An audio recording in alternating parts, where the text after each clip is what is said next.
Bonjour et bienvenue à notre formation sur le collage des matières plastiques. Si vous avez assisté à la formation du 25 octobre, le texte pourrait être légèrement différent puisque suite à un problème informatique, j'ai dû réenregistrer le début de la présentation. J'essaye de reprendre un petit peu le texte qui avait pu être fait le 25 octobre ainsi que les questions qui ont pu être répondues au cours de la formation. Si vous avez des questions toujours suite à cette formation, n'hésitez pas à nous contacter. Je rappellerai nos coordonnées en fin de présentation. Tout d'abord, laissez-moi me présenter. Je m'appelle Guillaume Derieux, je suis ingénieur support technique chez Henkel Loctite depuis 2008. Avant, je travaillais dans l'industrie automobile, entre autres, dans le développement de matériaux de friction et dans l'industrialisation de ces matériaux. Mon travail chez Henkel est donc le support technique, donc je suis en contact quotidien avec les utilisateurs ou futurs utilisateurs d'adhésifs pour essayer de trouver des solutions innovantes pour les aider à utiliser le collage dans leurs applications. Alors Henkel est un très très gros chimiste présent de façon mondiale. Je ne rentrerai pas dans le détail de toutes nos activités, juste il y a une partie qui est une partie plus traitement de surface, donc nettoyage des pièces ou protection anti-corrosion, préparation avant la peinture, avant le collage. Voilà, je ne vais pas rentrer dans le détail aujourd'hui, puisqu'aujourd'hui on va regarder surtout la partie collage des plastiques. Donc voyons tout d'abord le plan de la formation d'aujourd'hui.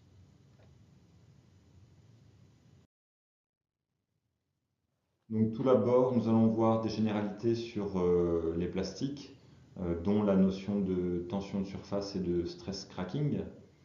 Nous verrons ensuite 5 différentes applications clients, entre autres avec des solutions de collage dans le médical ou la cosmétique. Je ferai un petit résumé des différentes solutions de collage vues. Et en fin de formation, il y a une petite partie questions et réponses. Donc voilà, des questions et des réponses qui ont pu être posées au cours de la formation. Alors les plastiques sont de plus en plus utilisés parce qu'en fait ils apportent d'énormes avantages. Je ne reviendrai pas dessus parce que je pense que si vous utilisez des plastiques, vous savez quels sont les avantages. Mais il faut souvent combiner ces plastiques, ces pièces plastiques avec d'autres composants. Et souvent, le collage est une très bonne solution pour faire cela. Alors, je disais, il y a de très nombreuses matières plastiques qui existent dans l'industrie et il y en a des nouvelles qui sont créées d'ailleurs tous les jours. Avant de préparer cette formation, j'ai essayé de trouver une information pour voir combien de différentes matières plastiques étaient recensées dans le monde. Et en fait, j'ai trouvé l'information nulle part. Par contre, si on commence à faire un petit calcul, donc voilà, j'ai listé, j'ai pris une liste de plastiques que j'ai trouvée. Donc là, il y a une trentaine de plastiques. Et encore, il manque quand même pas mal de plastique.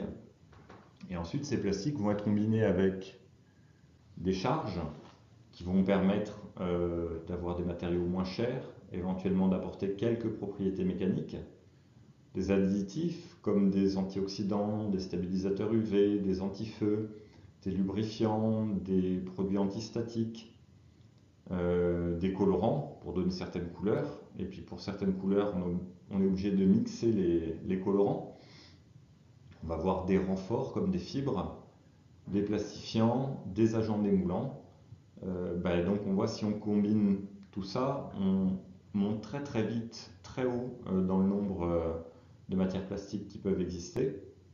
Et ensuite on va se retrouver avec des copolymères, des mélanges de plastique, la combinaison de ces différentes charges additives, colorants, etc. Donc on va se retrouver avec quasiment autant de plastique qu'on voudrait en créer.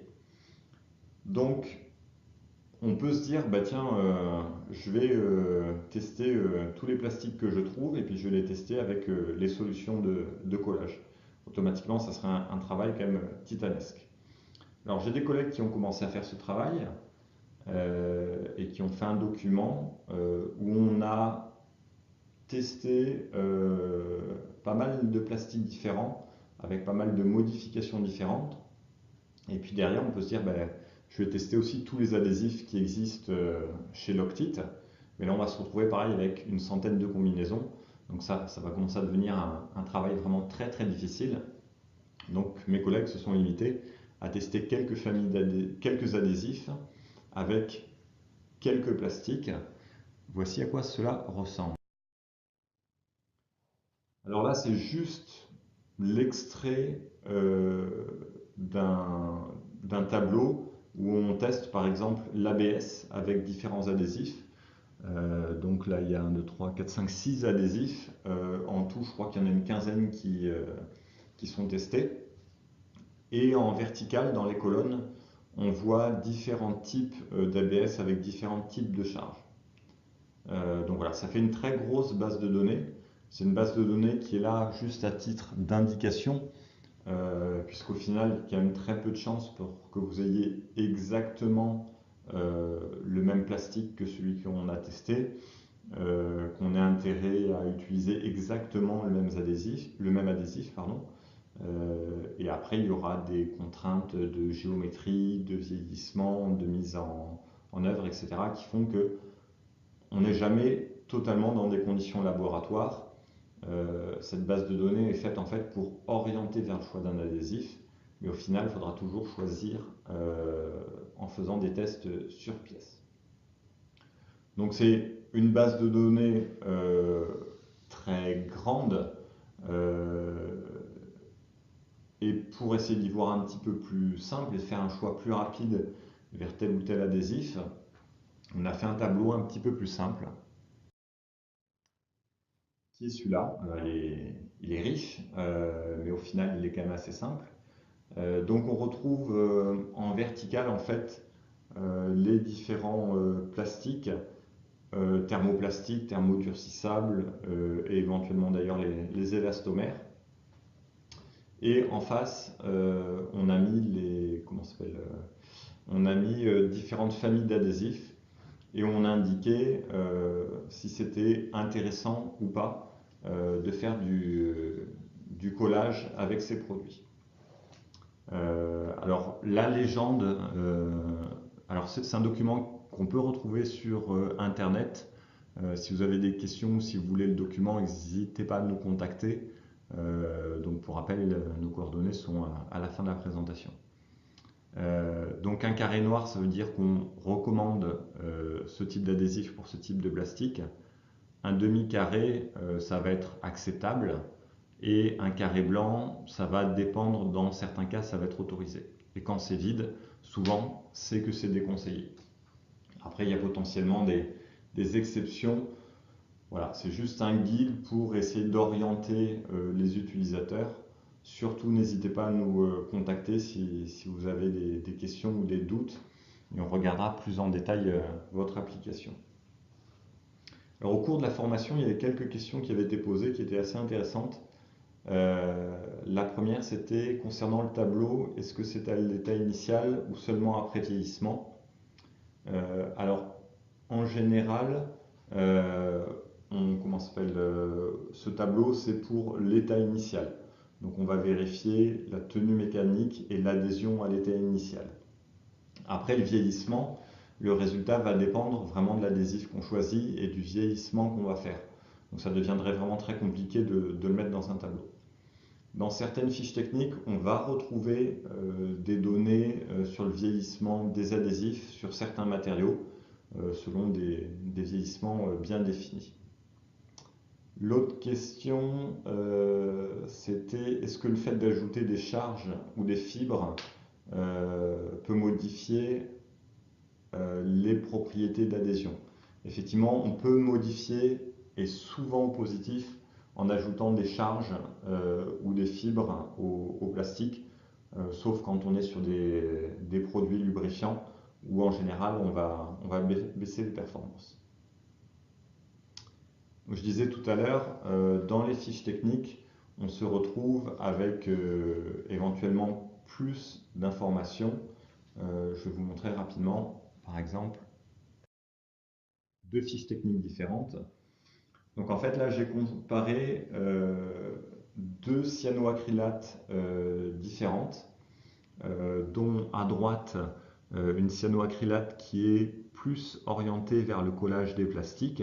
Et on voit effectivement que sur certains plastiques, polycarbonate par exemple, on a une tenue à 9,1 MPa avec une rupture du plastique, alors que sur l'autre cyanoacrylate, qui a un grade plus généraliste, on n'a que 7,7 de tenue mécanique. Et après, on sait également qu'en vieillissement, potentiellement, celle de droite va mieux se comporter. Donc voilà, on a des données aussi plus détaillées dans les fiches techniques, mais là, on rentre vraiment dans le détail des applications. Et au final, comme je disais, il faudra toujours valider sur pièce le choix qu'on aura fait, qui dépendra des matériaux, mais également de la mise en œuvre, des temps de prise, de la tenue en température qu'on recherche, etc. Donc toujours pareil, n'hésitez pas à nous contacter si vous êtes face à une problématique de collage et que vous avez besoin de conseils. Je vais maintenant passer sur la partie tension de surface, qui est un point assez important, une question, une problématique assez récurrente quand on fait du collage de plastique. Alors la tension de surface est une notion assez importante dans le plastique, comme je disais. La tension de surface permet de savoir en fait si un adhésif va bien mouiller la surface d'un plastique, on va dire dans le cas présent. Comme par exemple à gauche, on a une mauvaise mouillabilité parce qu'on a une tension de surface basse du plastique et du coup la goutte d'adhésif ne veut pas s'étaler sur la surface, ne veut pas mouiller la surface, alors qu'à droite, on va avoir une bonne mouillabilité et l'adhésif va vouloir bien s'étaler sur la surface. Alors pour savoir si on va avoir une bonne ou mauvaise mouillabilité de la surface, on va s'intéresser à l'énergie de surface des matériaux et à la tension superficielle de l'adhésif. Et comme c'est noté en bas à droite de la diapositive, il va falloir une tension superficielle de l'adhésif inférieure à l'énergie de surface du substrat. Comme la tension de surface, comme la tension superficielle de l'adhésif est souvent fixe, ça va vouloir dire qu'on va avoir besoin d'une énergie de surface du substrat assez haute. Alors là, c'est ce que nous on voit macroscopiquement. À gauche, c'est un petit peu la goutte d'eau qu'on mettrait sur du téflon, sur une poêle téflon ou sur une nappe siliconée. Et à droite, on va avoir une bonne mouillabilité. Mais si on regarde d'un point de vue microscopique, ce qui va se passer, c'est que à gauche, l'adhésif va refuser de bien mouiller les surfaces et donc va avoir très peu de surface de contact avec les matériaux. En plus, souvent, il va développer très peu de liaisons chimiques avec les matériaux, alors qu'à droite, on va bien épouser toute la surface des matériaux et donc avoir un contact optimal et donc avoir de meilleures tenues mécaniques initiales et également on améliore nettement le vieillissement. Comme je disais, on peut caractériser on peut prévoir la bonne ou mauvaise tension de surface, entre autres grâce aux énergies de surface des substrats. Donc les énergies de surface des substrats, là c'était classé de façon descendante. Donc les métaux sont souvent très hauts. Et après, on a les polyamides, on descend jusqu'aux produits type polyoléfines, fluorés ou éventuellement les silicones qui sont assez bas. Comme les adhésifs ont des tensions superficielles de 30 à 47 mN/m ou DIN, on va chercher à avoir des surfaces avec une tension de surface supérieure. Donc pour les matériaux qui sont bas en tension de surface, on va faire un traitement de la surface.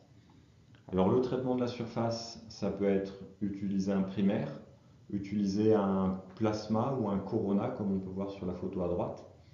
Je ne vais pas rentrer dans le détail. Pour le corona, le plasma, le flammage, le but va être d'oxyder la surface de façon à créer des sites d'accroche et de compatibilité et d'affinité entre l'adhésif et la surface. Le primaire, lui, va venir se greffer à la surface et pareil, permettre une bonne accroche de l'adhésif sur la surface. Alors, ces traitements ont souvent une durée de vie limitée. Euh, En général, c'est inférieur à 24 heures par précaution. Après, c'est vraiment à regarder au cas par cas. Donc, je ne vais pas rentrer maintenant dans le détail. Voyons maintenant la dernière généralité importante sur les plastiques, qui est la notion de stress cracking. En fait, certains plastiques, comme les polycarbonates ou PMMA, euh, vont être sensibles aux solvants, entre autres, et c'est ce qu'on va voir dans la vidéo suivante. Alors, vidéo qui exagère le phénomène de façon à le rendre encore plus visible. Donc là, on a mis sous contrainte un morceau de polycarbonate et on vient pulvériser dessus de l'acétone et on voit en fait qu'on a une fissuration immédiate du produit. Alors des fois, cette fissuration ne se fait pas immédiatement, entre autres quand il y a moins de contraintes sur les plastiques, mais elle peut intervenir quelques jours ou quelques mois plus tard. Donc c'est encore plus pervers. Donc il faut faire bien attention avec certains plastiques sensibles à ne pas utiliser des solvants qui pourraient générer du stress cracking. Je citais l'acétone par exemple il y a 2 secondes. Chez nous par exemple on a un produit qui est le Loctite SF7070 qui est un produit qui a été développé justement pour ne pas faire de stress cracking sur les plastiques. Autre point important, c'est aussi la compatibilité des adhésifs qu'on va choisir avec les plastiques. Certains adhésifs font du stress cracking, d'autres pas. Et également, il faut faire attention aux résidus non polymérisés d'adhésifs. Certains peuvent faire du stress cracking. Donc il faut faire bien attention quand même quand on choisit ces adhésifs. Toujours pareil, hein, si vous avez un doute et que vous êtes sur un matériau sensible au stress cracking, n'hésitez pas à nous contacter et puis on regardera avec vous quel est l'adhésif le plus conseillé. Nous allons maintenant passer à la partie étude de cas. Donc, il y a 5 études de cas. La première, c'est une étanchéité plastique-plastique dans l'automobile. On pourra voir des solutions simples qui permettent d'avoir une bonne résistance chimique, thermique, voire mécanique sur un collage plastique-plastique. Ensuite, c'est un collage structural de polypropylène sur acier. Alors comme on le voyait sur la documentation précédente, sur le polypropylène, il faut normalement un traitement de surface pour le rendre collable. Nous avons développé chez Loctite un adhésif qui permet de faire un collage du polypropylène sans traitement de surface. Et vous verrez, c'est ce produit-là qui a été choisi pour cette application. Divers collages médicaux, entre autres de tubes, de seringues, avec des matériaux très, très divers. Un collage d'appareils d'aromathérapie, où on a différents matériaux, dans lequel nous verrons l'utilisation d'une nouvelle famille d'adhésifs que je vais vous présenter rapidement en même temps. Et enfin, je finirai avec le collage dans les cosmétiques, où on verra beaucoup d'applications très variées et du coup beaucoup de solutions d'adhésifs différentes. Alors quand j'ai choisi ces études de cas, j'ai voulu sélectionner des applications très variées de collage plastique, de façon à voir toutes les solutions ou les solutions qu'on retrouve assez souvent dans l'industrie. Alors j'ai sélectionné toujours des applications récurrentes. C'est parfois pour ça qu'il y a plusieurs solutions de collage qui sont citées. Par contre, je n'ai pas forcément mis des illustrations des pièces parce que j'ai pas forcément voulu mettre en avant telle ou telle application client.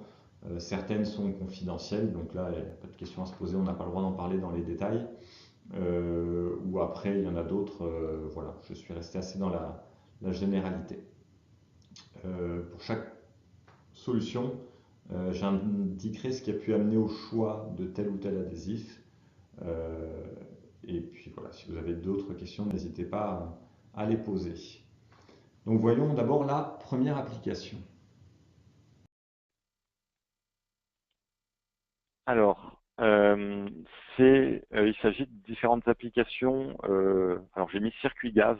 En fait, c'est soit des gaz d'admission, soit des recyclages de gaz d'échappement, soit des systèmes d'injection d'additifs type AdBlue, donc pour diminuer la pollution. On est sur des matières, alors dans les matières que j'ai recensées dans ces applications-là, il y avait du polyamide, du PBT, du POM. Après, il y a probablement d'autres matières, mais voilà, sur lesquelles je me suis focalisé, c'est celle-là. Les clients recherchent souvent des bonnes tenues aux agressions chimiques, puisqu'on est en contact avec des gaz d'échappement ou éventuellement, comme je disais tout à l'heure, des produits comme l'AdBlue, qui est de l'urée en fait, des bonnes tenues en température, une bonne étanchéité, durable, on est dans le milieu automobile, il ne faut pas changer la pièce tous les 2 ans quand même. Donc les solutions qui sont utilisées euh, sont alors un traitement plasma des surfaces, plasma ou flammage d'ailleurs, j'ai vu sur des applications. Le but, c'est d'avoir une très bonne adhésion sur les surfaces. Euh, le plasma, le flammage, le corona peuvent également nettoyer de légères pollutions de surface des pièces. Typiquement, le polyamine, normalement, n'a pas besoin de traitement de surface. Par contre, j'ai vu des applications où on utilisait le plasma. C'est peut-être pour améliorer le collage ou pour nettoyer la surface. Euh, Deux types de produits qui me semblent intéressants à mettre en avant. Il y a l'Optite 5970. Alors, dans les deux cas, on est sur des silicones. Donc, on va avoir une très bonne tenue en température, de moins 60 à plus 180 degrés. On va avoir une très bonne résistance aux agressions chimiques. Les deux produits ont naturellement une bonne adhésion sur les surfaces facilement collables ou bien préparées. Le 5970, c'est un produit monocomposant. Donc on doit le voir illustré. Ah non, il n'y est pas. Mais enfin voilà, il peut être présent en cartouche ou en fût comme c'est illustré à droite. L'intérêt du monocomposant, c'est que c'est facile à déposer. Il va réagir avec l'humidité de l'air. Donc la polymérisation va se faire doucement, ce qui simplifie la dépose, mais ce qui par contre impose de ne pas mettre trop d'efforts sur l'assemblage ou d'avoir un maintien mécanique des pièces. En comptant que les silicones ont en général un bon tac immédiat, ce qui permet quand même de faire le collage, d'accoster les pièces et puis après de les laisser à côté puis de pouvoir les transporter si on veut. L'autre produit, c'est le Loctite SI5615, qui est un silicone bicomposant qu'on va retrouver soit en cartouche, comme on le voit en haut à droite, soit en tonnelet, donc partie A et partie B. Là, on va mélanger les deux produits pour les faire réagir et pour faire un élastomère souple, mais qui va prendre rapidement et qui va permettre en fait de mettre des efforts mécaniques sur les pièces assez rapidement. J'ai vu d'autres cas d'application avec des MS polymères, donc des produits de la gamme, par exemple le Terroson MS 939. On va avoir moins de tenue chimique et moins de tenue en température. Ça devait se justifier pour cette application-là. Autre point important, les silicones que j'ai listés là sont assez intéressants d'un point de vue hygiène et sécurité. Le 5970 n'est pas étiqueté et il n'y a que la partie B du 5615 qui est notée irritante, mais c'est pas un côté volatile qui est irritant pour les yeux. Donc il faudra aller se coller quand même la partie B dans les yeux pour avoir un problème. euh, au global, il est quand même assez safe. Non, ils ne sont pas CMR, puisqu'effectivement, s'ils étaient CMR, il y aurait le petit logo, enfin le logo avec la poitrine éclatée.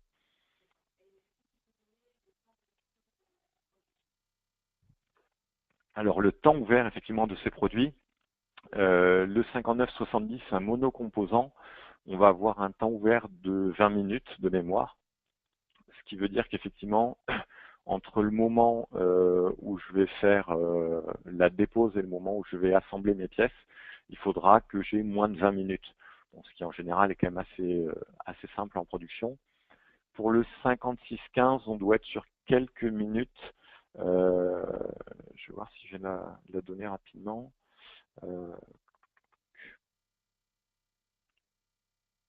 Ouais, on va avoir un temps ouvert de l'ordre de 2 minutes. Donc entre le moment où on va déposer l'adhésif et le moment où on va coster les pièces, il faudra moins de 2 minutes. Mais comme je disais tout à l'heure, le 5615, il est intéressant quand on a besoin d'une manipulation rapide, puisqu'en fait au bout d'une dizaine de minutes, je vais déjà pouvoir mettre des efforts mécaniques très importants sur mon collage. Donc en général, ça veut dire qu'on a une production série très rapide. Il y a effectivement certains silicones, certaines solutions silicone qui sont CMR. Euh, le 5970, par exemple, est souvent utilisé pour substituer des silicones oxymes parce qu'il a vraiment des propriétés très intéressantes. Et aujourd'hui, on préconise effectivement de plus en plus nous, des produits qui ne sont pas CMR tant que c'est possible. C'est bon, d'accord.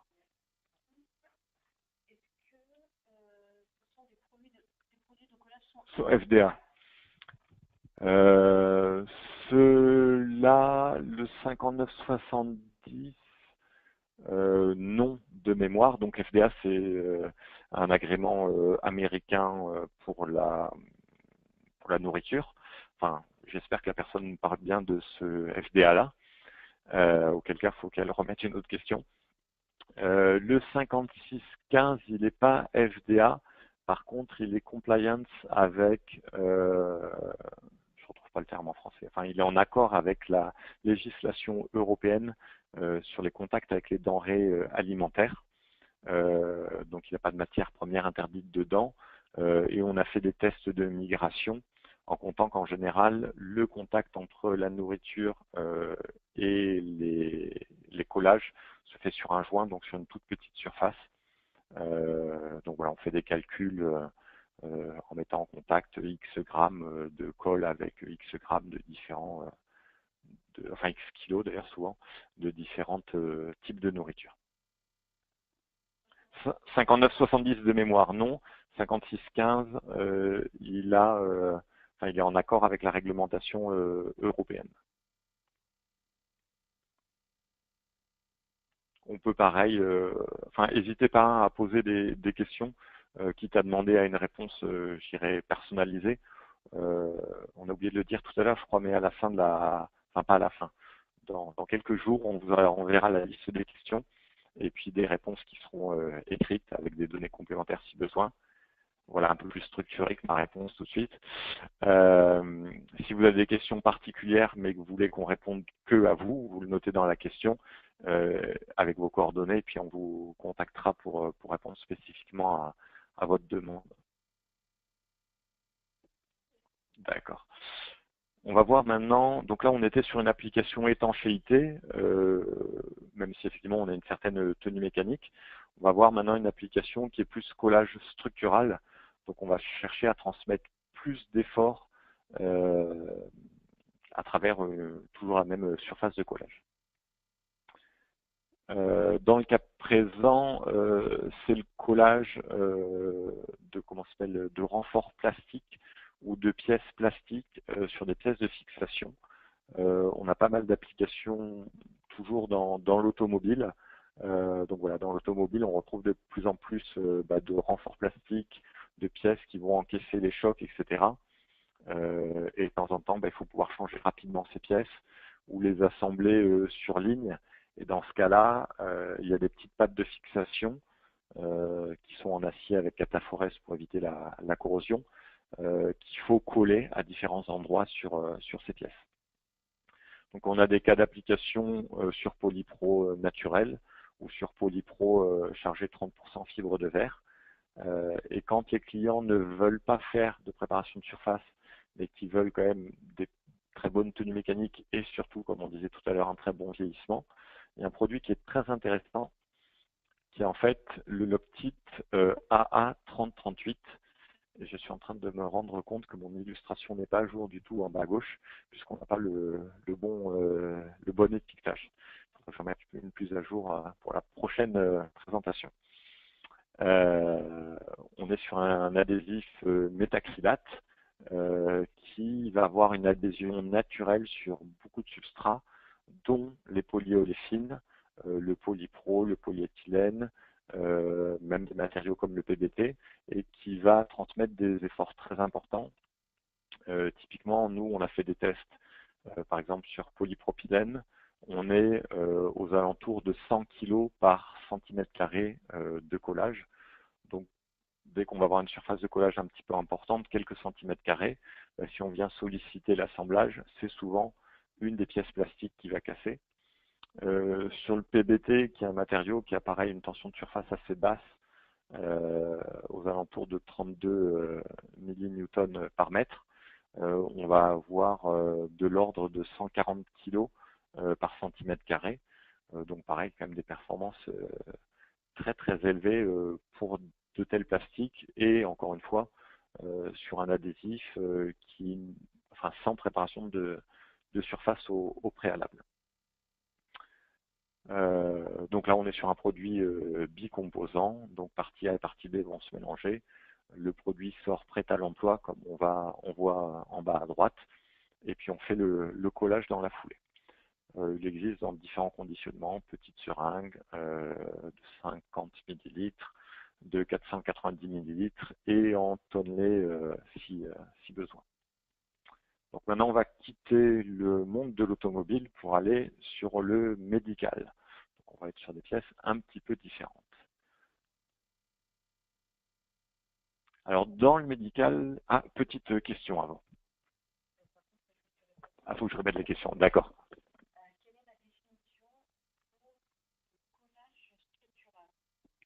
Quelle est la définition pour le collage structural? Pareil, on a un petit webinaire sur le collage structural. On pourrait y passer beaucoup de temps à discuter de la définition du collage structural. Pour faire court, il y a deux définitions. On va commencer par celle que j'aime le moins. Il y a des gens qui disent que c'est pouvoir développer des performances de collage supérieures à, en général on donne quelque chose comme 7 MPa ou plus, donc 70 kg par centimètre carré. L'autre définition que je préfère est un collage qui participe à la structure mécanique de l'ensemble et de façon durable. Donc voilà, c'est pour ça tout à l'heure que je disais, quand je suis passé de l'exemple d'étanchéité, où quelque part on contribue à la structure parce qu'on fait l'étanchéité et le collage des pièces. Sans la colle, les pièces elles se démontent. À l'assemblage effectivement avec le Loctite 3038, où là on va par contre développer effectivement des performances mécaniques plus élevées. Dans les deux cas, on contribue à la structure. Par contre, effectivement, dans le deuxième cas, on va avoir des performances mécaniques plus élevées. Bon, pareil, hein, si vous voulez plus de détails là-dessus, on a un webinaire qui doit être disponible sur Internet. On vous mettra le lien également.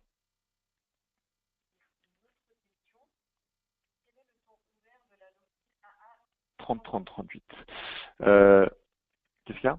Ah oui, quel est le temps ouvert de la Loctite AA3038? La Loctite AA3038, on peut avoir quelque chose comme une dizaine de minutes de mémoire de temps ouvert. Donc entre la dépose et l'accostage, on aura quelque chose comme une dizaine de minutes.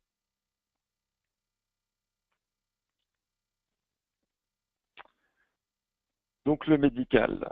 Donc je disais en fait, le médical, on a beaucoup d'applications diverses. Là, je vais me focaliser un petit peu sur les assemblages plastique, entre autres quand on va avoir des tubes et des connecteurs. Alors les tubes, souvent, ils sont en PVC, en polyuréthane, euh, et éventuellement, mais c'est plus rare, en polyéthylène ou polypropylène.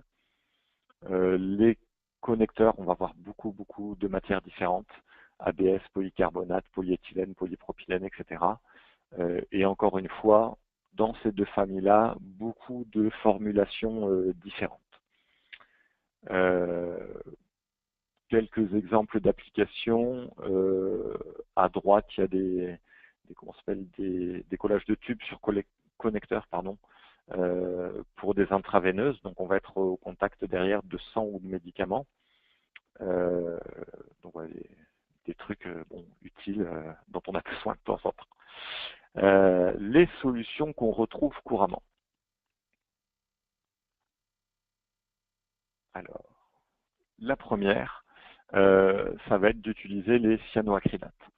Donc, on peut utiliser un produit qui est un primaire d'accroche, le Loctite SF 770-1. Alors, pour ceux qui connaissent un petit peu la gamme Loctite, c'est la version médicale du Loctite 770. Ça veut dire qu'en fait, il y a plus de contrôle sur la matière première, il y a moins de tolérance sur les dosages, sur la formulation du produit. C'est une formulation qui est stable, qui ne varie pas du tout, on ne changera pas de matière première à l'intérieur. Et si on doit le faire, on préviendra les clients avant. Et c'est un produit qui a été testé selon un protocole qui se base sur l'ISO 10993, qui est un test médical. Mais après, ce que je dis là pour la Loctite 770-1 est valable pour la Loctite 770. Les deux produits ont des propriétés vraiment très proches. Donc le primaire, en fait, va permettre de rendre collables les plastiques difficiles à coller. Je vais vous montrer une petite vidéo tout à l'heure. On va voir quelques exemples.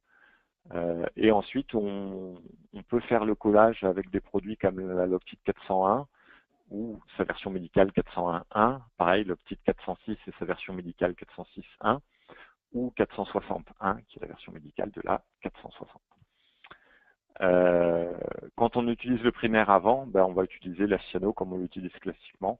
C'est-à-dire qu'on la dépose sur une des pièces, on assemble les pièces, et grâce à l'humidité de surface qu'il y a sur les pièces, on va avoir un collage immédiat. Par contre, on n'utilisera les cyanos que pour des collages où il y a très peu de jeu entre les pièces. Les cyanoacrylates sont particulièrement intéressantes parce qu'elles collent vraiment une très large gamme de matériaux et elles sont très performantes sur différents plastiques. En général, c'est les cyanoacrylates qui ont le spectre d'adhésion le plus large.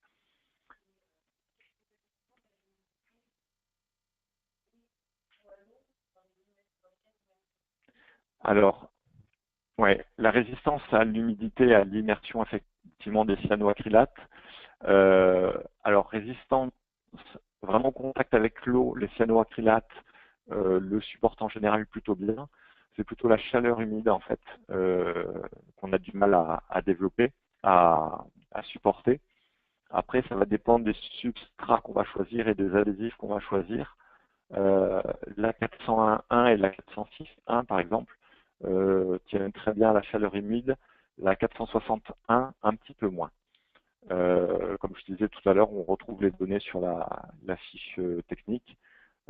Typiquement, je pense que si on regarde la tenue à l'humidité ou à la chaleur humide de la 401.1 ou au moins de la 406.1, sur polycarbonate par exemple, le collage restera toujours supérieur à la tenue du plastique lui-même. Effectivement, c'est un point à regarder au cas par cas. Oui. Ouais. Je vais montrer tout à l'heure comment fonctionne le 770 ou le 770.1. Comment vraiment on le manipule, on l'utilise. Après, comment il fonctionne chimiquement, Le primaire, en fait, on a un matériau actif qui va venir se greffer sur le plastique et qui va offrir du coup de l'autre côté, disons, des sites d'accroche pour la cyanoacrylate, pour faire simple. Et ce matériau actif, il est dans un solvant porteur, on va le voir tout à l'heure. Hein?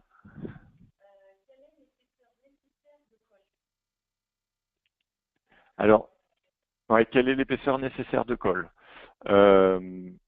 Pour les colles, la plupart des colles, en général, plus l'épaisseur de collage est faible et mieux c'est, sauf quand on est sur des colles souples, donc, par exemple les silicones qu'on a vu tout à l'heure ou le 3038 qu'on a vu tout à l'heure. D'ailleurs, du coup, le 3038, il a des microbilles à l'intérieur pour pouvoir calibrer un jeu de collage minimum. Donc en général, plus le joint de colle est faible et mieux c'est.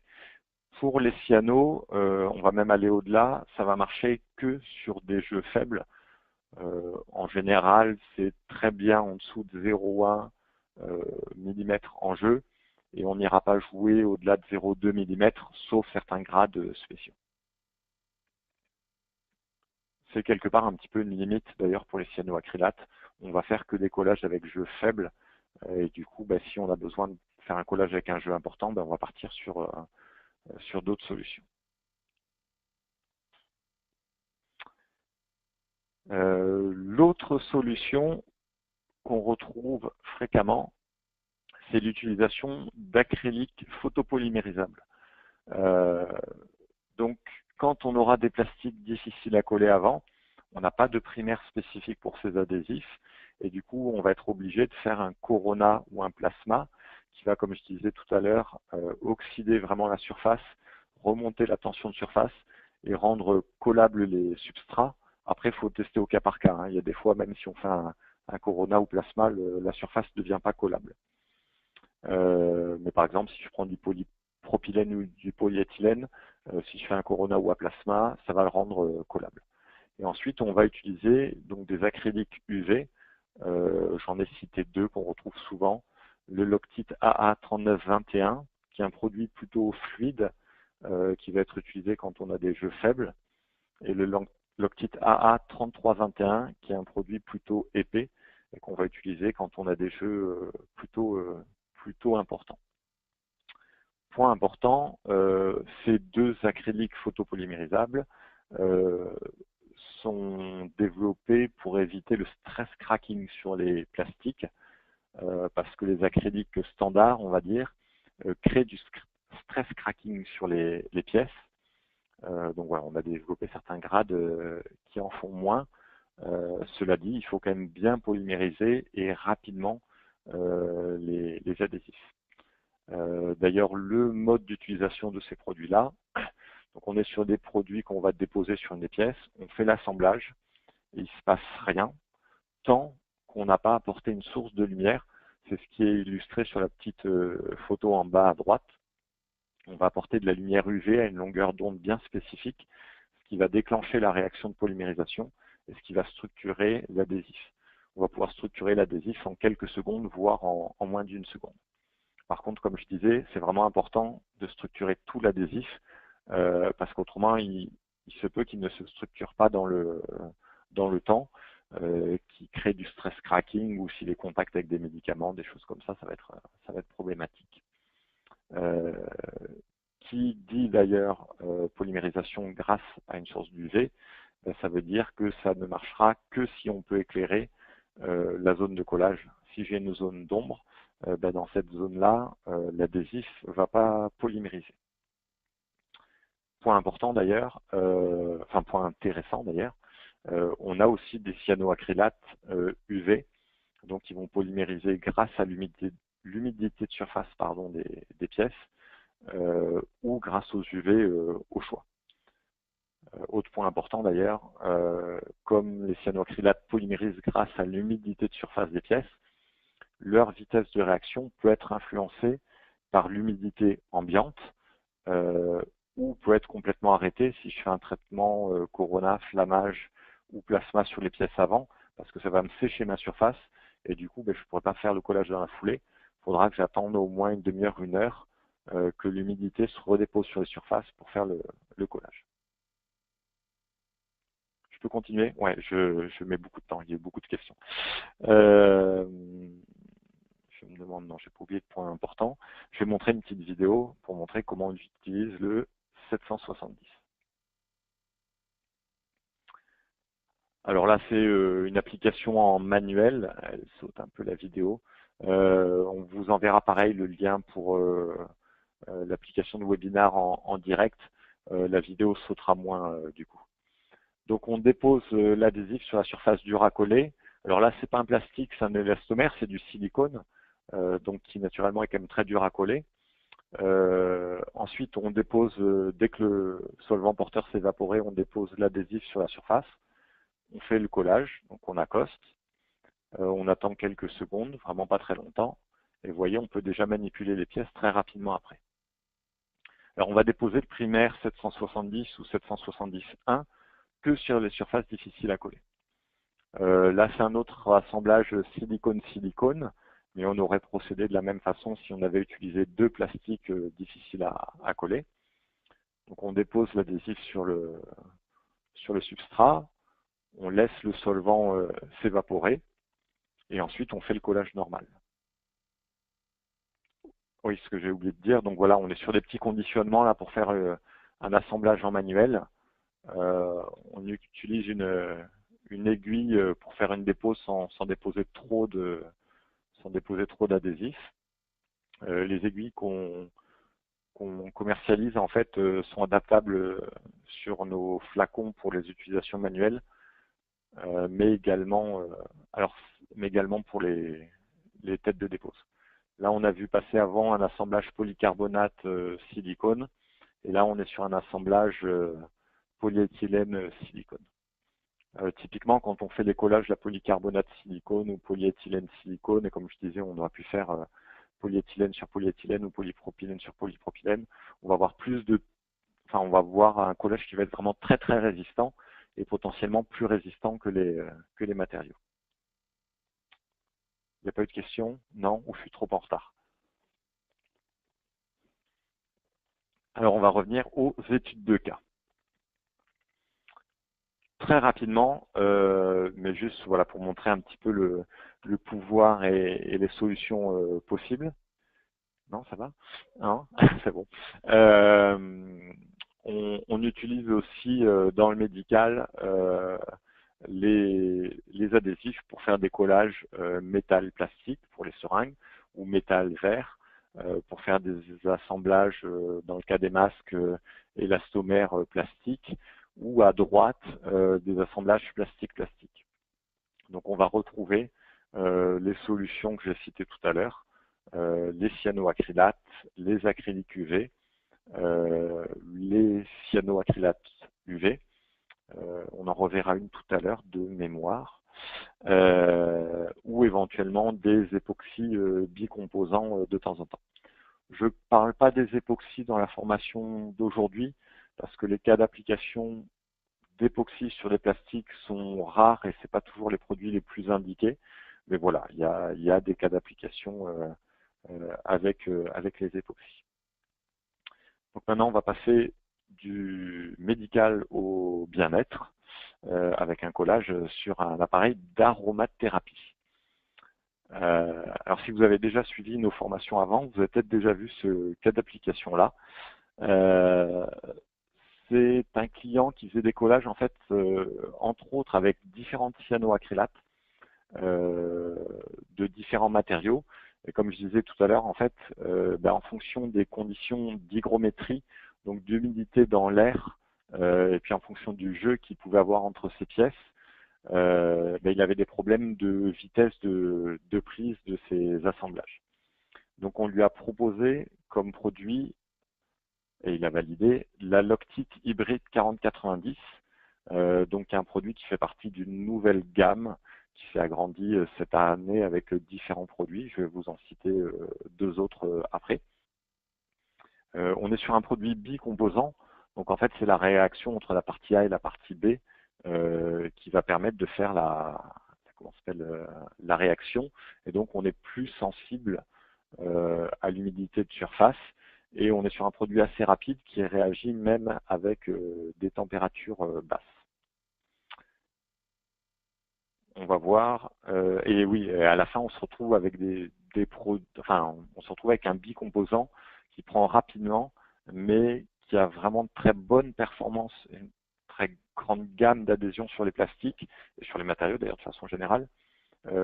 Et on va avoir une très bonne résistance thermique, une très bonne résistance chimique. Et d'un point de vue hygiène et sécurité, on est sur des produits qui ont plus que le plein point d'exclamation en pictogramme. On va voir tout à l'heure comparé à d'autres technologies, dont les métacrylates ou les époxys, on a quand même un gain en hygiène et sécurité très important. Deux petites vidéos. Donc la première, c'est donc le 4090. C'est sur un assemblage, je vais y arriver, acier zingué sur PVC. Alors on avait fait deux tests en fait. Le premier, on avait fait un collage avec des crochets qui étaient assez costauds mécaniquement, et du coup les crochets se sont déformés, mais on n'a pas réussi à casser le collage. Et les crochets en fait ont tenu jusqu'à un peu plus de 2000 newtons. Donc là, on est sur un collage plastique-métal avec du jeu. Typiquement, les époxys auraient eu du mal sur le plastique. Les cyanos auraient eu du mal avec le jeu. Donc le Loctite 4090 ici a tout son intérêt. Et dans l'assemblage de droite, eh ben, on voit qu'en fait, le collage a tenu. C'est le plastique qui a cassé en fait aux alentours de 2200 newtons. Comme je disais tout à l'heure, avec ces produits-là, prise rapide et vraiment très haute performance. Autre test qu'on a essayé de faire, c'est un collage en fait sur un U en aluminium sur différents plastiques. Alors le test est un peu accéléré parce qu'en fait on ne s'attendait pas à ce que le U se déforme sous la contrainte, ce qui crée d'ailleurs un phénomène de pelage que vous pouvez peut-être voir au niveau de la zone de collage. Le U fait quand même 4 mm d'épaisseur en fait et il se déforme sous la contrainte. On ne le fait pas fonctionner dans son bon, je dirais dans le bon sens, hein, mais on était quand même un peu étonné. Donc on est sur 4 mm de largeur de collage. On n'est vraiment pas très important. Et ce qu'on voit, c'est que sur les différents plastiques qu'on a testés, là on avait testé du PVC, de l'ABS et du PMMA, on a à chaque fois une rupture de la pièce plastique aux alentours de 800 à 1000 newtons. Donc vraiment des performances mécaniques très intéressantes avec ces produits-là. Encore une fois, c'est un test sur ces grades de plastique-là qui sont soit non chargés, soit avec des charges spécifiques, au moins des colorants pour l'ABS et le PMMA, l'ABS et le PVC d'ailleurs à droite. Donc, faut tester, je dirais, cas d'application par cas d'application. On va maintenant voir la dernière famille de produits, avant de faire un résumé des différentes familles. Donc, le dernier cas d'application, ah oui, donc ça c'était avec le 4070, ah oui, je reviens un petit peu, le 40, je vais pas parler des produits qui ont été testés là. Donc, il y a le Loctite hybride 4070, qui est un produit prêt à l'emploi, qui est vendu avec une cartouche, 4 buses pour 4 séries de dépose. Les buses peuvent être achetées séparément si besoin. Et puis un petit poussoir qui permet de déposer le produit. Donc c'est un produit qui a une prise vraiment très rapide. C'est un produit très intéressant. Je ne m'appesantis pas plus dessus parce que je suis déjà en retard sur le timing. Et l'autre produit, c'est le Loctite 4080 qui se présente comme le 4090. Il a juste un temps de vie plus long et il est un petit peu plus résistant au choc et aux vibrations. Voilà, si vous voulez plus d'informations, vous n'hésitez pas à nous demander ou à aller consulter le site loctite.fr. Donc voilà, je passe aux cosmétiques. Dans les cosmétiques, il y a beaucoup d'applications différentes. Il y a beaucoup de matériaux différents. On a des collages qui sont illustrés au-dessus là, des bâtons des assemblages de bâtons de rouge à lèvres, des petits pots pour le maquillage, le miroir dans les petits pots de maquillage, les petits pinceaux pour le blush. Voilà, Goodyear il m'aide là-dessus. Enfin voilà, plein de choses différentes, des matériaux différents, plastique métallisé, du métal, du verre, du carton, etc. Les solutions qu'on retrouve souvent, c'est traitement Corona ou plasma sur le plastique difficile. Des produits, alors j'ai fait une erreur là, c'est le primaire 770 souvent qui est utilisé, puisqu'il n'y a pas besoin de la version médicale dans le cas présent, pour les plastiques difficiles à coller. Et ensuite, on va utiliser alors soit la 401 qui est un produit assez polyvalent, soit la 406 qui est un produit, comme je disais tout à l'heure, qui est spécialement bon pour les plastiques et les élastomères. La 460, c'est un produit qui est intéressant, qui va éviter tout ce qui est traces blanches qu'on peut avoir autour des collages avec les cyanoacrylates. C'est un produit qui est low blooming. Pareil, vous pouvez aller voir dans la présentation cyanoacrylate, je ne reviendrai pas plus dessus. Et pareil, la 4304 est une cyano UV, donc on peut la polymériser grâce au côté cyano ou grâce au côté UV, ce qui permet de prendre sur des jeux importants, de figer des débords et d'éviter des bloomings, des choses comme ça. On retrouve les acryliques photopolymérisables, je ne reviens pas tout à l'heure, c'est les intérêts qu'on a vus tout à l'heure, et dans la diapositive suivante, je reviens un petit peu plus famille par famille, un comparatif. Et une autre famille dont je n'ai pas parlé jusqu'à présent, deux autres familles, une dont je n'ai pas parlé jusqu'à présent, les hot melt ou thermofusibles. Donc là, on va être sur des produits qui vont être mis en œuvre à chaud, qui ont comme principal intérêt, en général, un coût au kilo assez faible. Par contre, en quantité, on en mettra un peu plus que les produits qu'on a vus tout à l'heure. Et puis une prise assez rapide. Il y a différentes familles de produits. Les EVA, c'est en général les moins performants, mais les moins chers. Les APAO ou Polypro vont permettre un collage naturel sur les polyoléfines. Les PSA, c'est des produits qui restent toujours taquants, qui ont parfois de l'intérêt aussi dans les assemblages cosmétiques. Une des limites des hot melt, c'est leur tenue en température, puisqu'en fait, on est sur des produits qui ramollissent dès qu'on monte en température, mais on a certains produits qui sont des hot melt réactifs et qui, eux, vont pas avoir ce problème, effectivement, de ramollissement avec la température. On va les mettre en œuvre à chaud, donc on les dépose chaud, on accoste les pièces assez rapidement avant que ça refroidisse, et après, dans le temps, ils vont polymériser, et donc ils vont se structurer, et si je les repasse à chaud, en fait, ils vont pas ramollir à nouveau. Et des silicones, on retrouve des solutions silicone dans tout ce qui est cosmétique, quand on va avoir besoin de prise en jeu, adhésion sur différents matériaux, résistance très importante au choc. Un point que j'ai pas dit, c'est la résistance à l'environnement chimique. Quand on est dans les cosmétiques, entre autres dans les parfums, il y a différents produits. Alors typiquement les cyanoacrylates vont pas avoir suffisamment de résistance en général. Les hot melt, ça va pas toujours être terrible. Les photopolymérisables en général sont assez performants et on a certains grades qui sont utilisés justement pour le contact avec les jus de parfum. Les silicones sont corrects en tenue et après on a parfois des applications avec des époxys qui eux ont des très bonnes tenues. Je continue les questions à la fin. Donc dernière diapositive mais assez complète avant la séance de questions-réponses. C'est un comparatif global, mais pourquoi je vais utiliser telle ou telle famille d'adhésifs plutôt qu'une autre. Alors, il faut à la fin regarder vraiment au cas par cas. Là, je vous donne juste des grandes lignes pour vous aider à comprendre comment nous, on va faire le choix. N'hésitez pas à poser des questions maintenant en ligne ou bien à nous contacter plus tard si vous avez un cas d'application auquel vous pensez. Donc, j'ai remis les familles qu'on a vues aujourd'hui.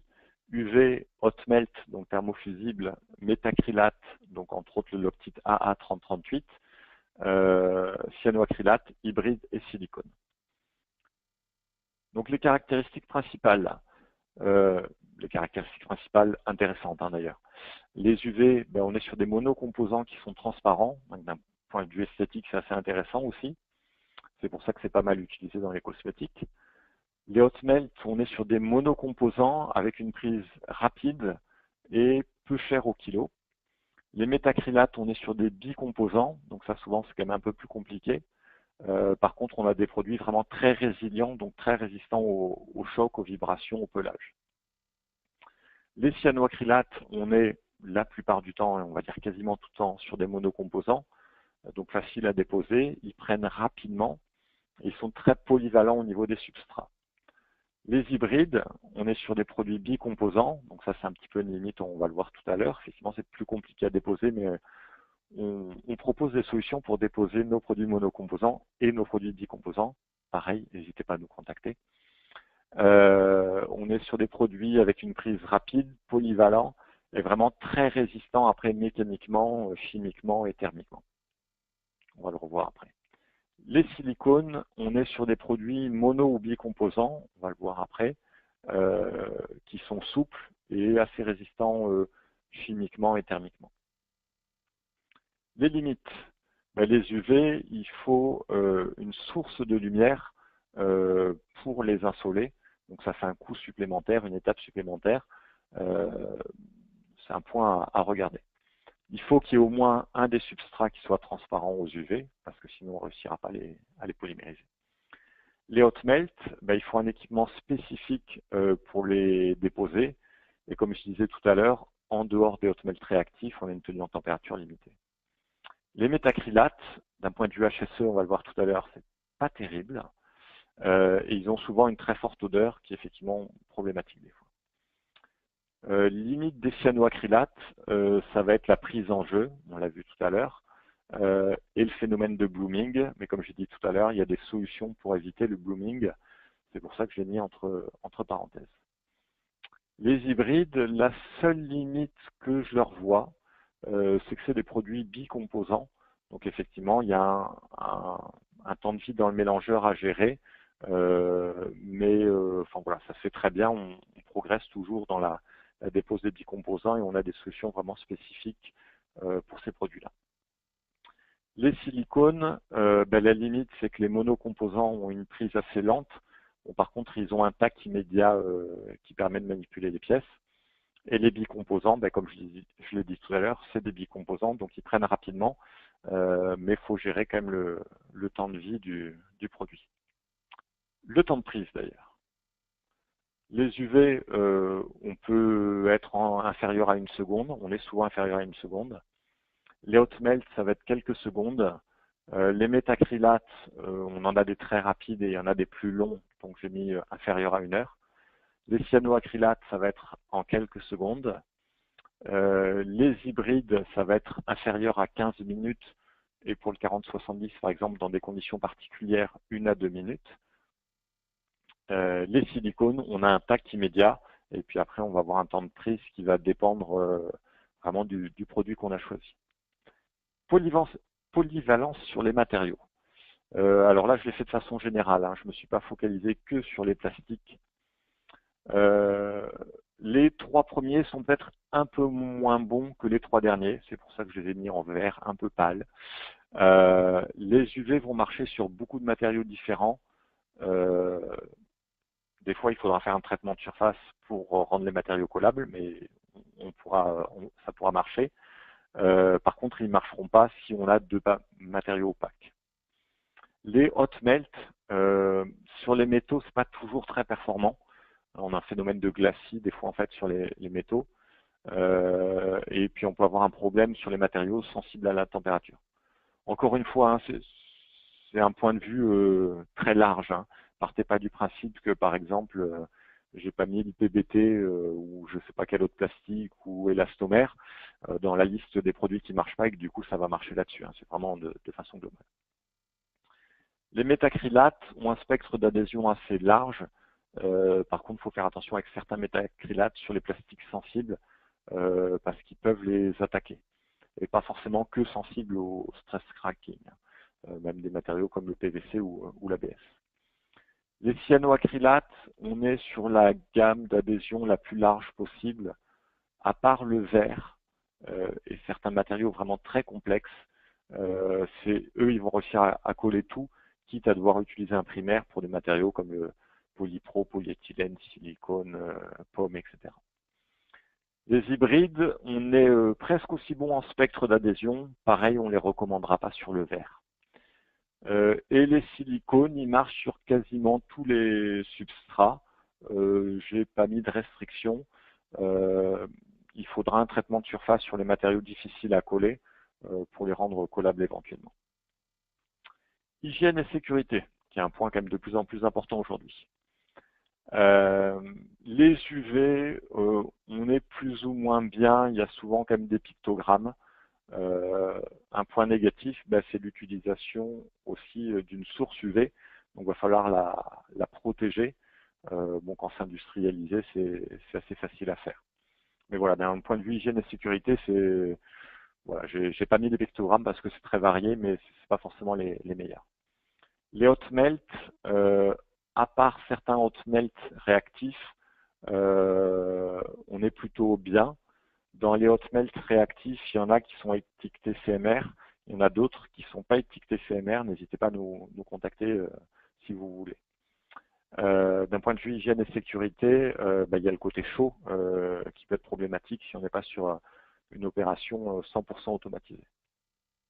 Les métacrylates, alors on ne retrouve pas toujours tous les pictogrammes, mais on en retrouve quand même souvent certains, dont le inflammable et corrosif, et puis au moins le point d'exclamation. Donc voilà, d'un point de vue hygiène et sécurité, c'est pas forcément excellent. Les cyanoacrylates, la plupart des références ont le point d'exclamation parce qu'ils sont irritants pour les voies respiratoires et les yeux. Après, si on travaille sous ventilation, il n'y a pas de problème. Et les grades qui font peu de blooming ne sont pas étiquetés. Donc ça, c'est un point intéressant. J'hésitais à le mettre entre parenthèses, le point d'exclamation. Les hybrides, donc on est sur des matériaux vraiment très polyvalents, très intéressants, et comme je disais tout à l'heure, qui n'ont que le point d'exclamation en symbole.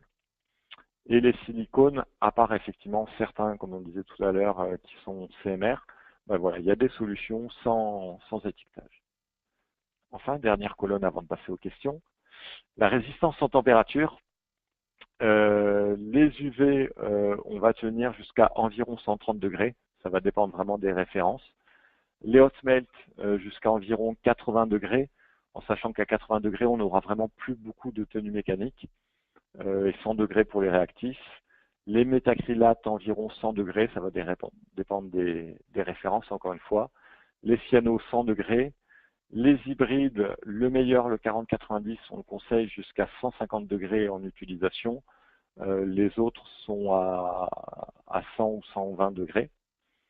Et les silicones, ça va être les meilleurs en tenue en température. Ça va être environ 200 degrés. Encore une fois, ça va dépendre des grades. Je vais maintenant pouvoir passer à la partie questions-réponses.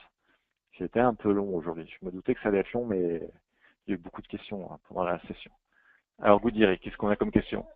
On a vu les différents types de colle silicone, hot melt, piano, etc. Est-ce qu'on a des rubans adhésifs double face type 40-52 de chez notre plus célèbre concurrent?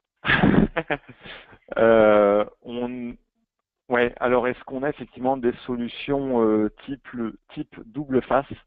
On a une référence de double face parce qu'effectivement on n'est pas spécialisé là-dedans parce qu'on a une gamme vraiment très, très large de produits.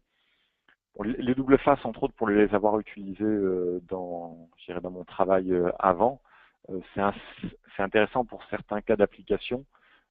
Par contre, c'est pas toujours facile à utiliser et c'est pas toujours ultra performant. Mais effectivement, ça a des avantages. Et nous, on en a qu'un seul et c'est pour ça que je l'ai pas mis en avant.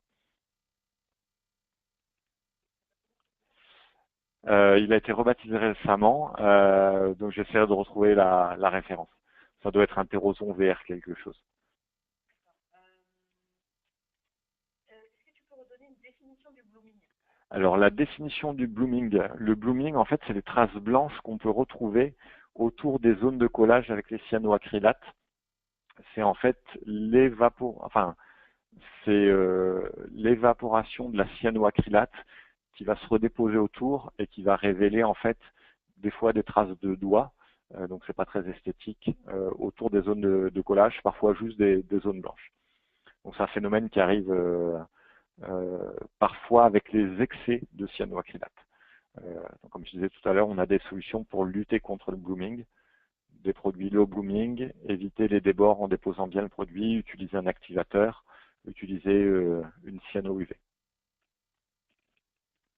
Alors, après, je ne sais pas si c'est assez spécifique comme question. Qu'est-ce qu'on préconise en double face pour le collage du Du pomme. avec une cartonnette? Alors, comme je disais tout à l'heure, nous, on n'est pas spécialement spécialiste du double face. Donc, pour coller du pomme avec du double face, à mon avis, il faudra un traitement de surface. Parce que de mémoire, autrement, on n'aura pas un collage durable au moins. Le problème que je citais tout à l'heure de mouillabilité avec un adhésif liquide, on l'a aussi avec un double face où l'adhésif est en fait beaucoup plus épais. Effectivement, nous, on n'aura pas de produit à vous proposer. Par contre, effectivement, dans nos produits, on peut avoir potentiellement des solutions. On va pas rentrer dans le détail maintenant, mais ça va être les cyanoacrylates, ça va être les silicones, ça va dépendre un petit peu des paramètres, quantité de pièces à faire, etc. Concernant le collage de boulons avec une matière plastique, est-ce que cela est possible? Alors, c'est une très bonne question. Ouais, alors collage de boulons avec une matière plastique. Effectivement, c'est une très bonne question. On l'a évoqué, je crois, la dernière fois qu'on a fait le webinaire machinerie, enfin anaérobie. Habituellement, les boulons métal-métal sont freinés, sont collés avec des produits anaérobies qui vont réagir que au contact du métal et en l'absence d'oxygène. Et ces produits-là, s'ils sont mis en excès, peuvent venir attaquer certains plastiques. Donc si je mets par exemple une goutte ou un excès de ce produit-là sur un PMMA ou un polycarbonate, je vais avoir une trace blanche et des fissures qui vont se créer. Donc quand il y a ce problème-là, on va pouvoir utiliser d'autres solutions. Les produits qu'on utilise habituellement, ça peut être la Loctite 480, qui est une cyanoacrylate assez lente et qui va permettre en fait de visser l'assemblage. Et s'il y a un excès d'adhésif, il va se polymériser doucement et du coup, il ne fera pas de stress cracking.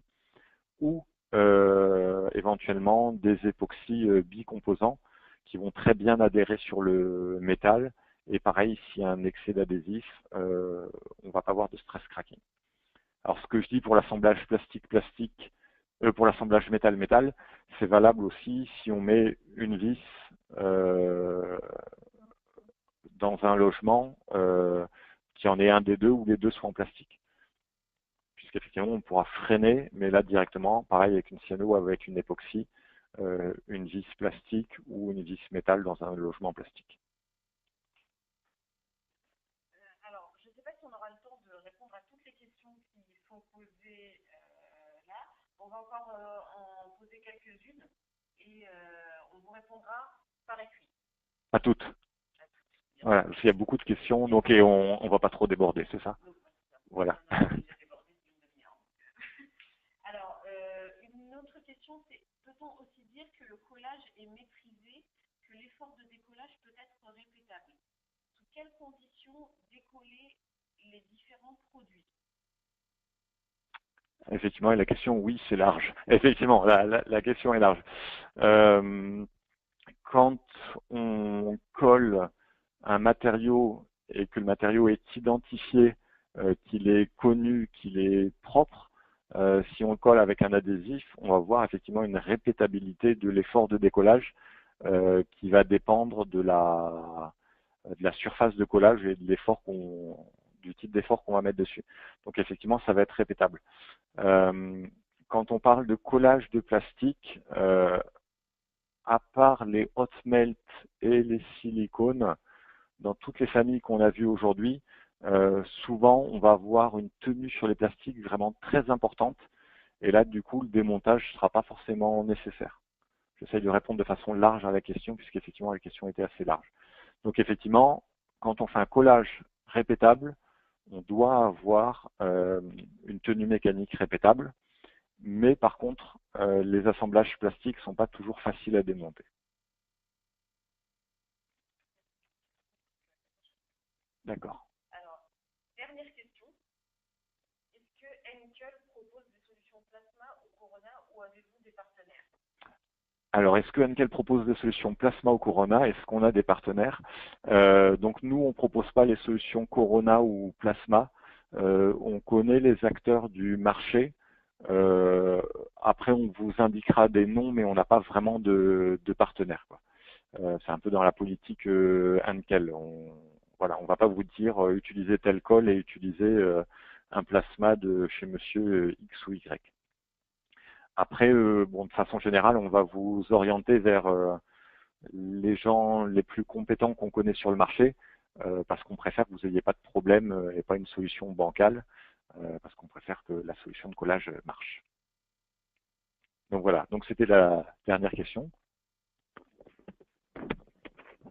Alors, merci Guillaume pour toutes ces réponses. On a encore beaucoup de questions sur l'outil webinaire. Alors, vous pourrez retrouver ce webinaire enregistré. On va vous envoyer une newsletter avec toutes les questions posées, ainsi que les réponses, bien sûr, et les liens pour les webinaires qui sont déjà passés cette année. Et vous pouvez également vous enregistrer pour le prochain webinaire collage structural qui aura lieu le 23 novembre prochain. Vous pouvez vous enregistrer sur le site Loctite.